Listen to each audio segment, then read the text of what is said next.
మేమైతే బద్రీనాథ్లో 3 days stay చేసామన్నమాట. 3 days 3 nights పడుకున్నాము బద్రీనాథ్లోనే.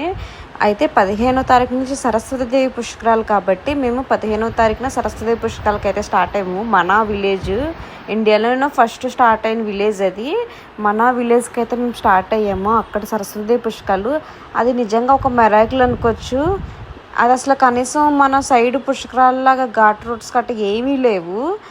మేమైతే కొండల్లోంచి మధ్యలోంచి లోయల్లోంచి అయితే దిగాము. ఒక ఆవిడైతే పైనుంచి స్లిప్ అయిపోయి ఏదో షార్ట్ కట్లు వెళ్ళిపోదామని పైనుంచి స్లిప్ అయిపోయి కింద పడిపోయి బుర్ర ఇడిపోయింది ఆవిడకైతే. మేమైతే చాలా రిస్క్ చేసుకొని స్నానాలు చేసుకుని పూజ చేసి మళ్ళీ ఎక్కాము. మేమైతే సరస్వతీదేవి గుడికి అయితే వెళ్ళలేదు, చాలా రష్ ఉంది. కానీ చాలా దూరం నడవాలంట. మేము నడవలేక మేము కిందనే సరస్వతీదేవి కింద నుంచే మేము దండం పెట్టేసుకుని అయితే రిటర్న్ అయిపోయాము. అది ఓ పక్క నుంచేమో సరస్వతీదేవి, ఓ పక్క నుంచేమో అలకనంద నది. రెండు అయితే కలర్స్ వేరువేరుగా ఉన్నాయి, కానీ బాగుంది. ఇక్కడ అయితే వ్యూ అయితే అదిరిపోయింది. Okay, bye, subscribe.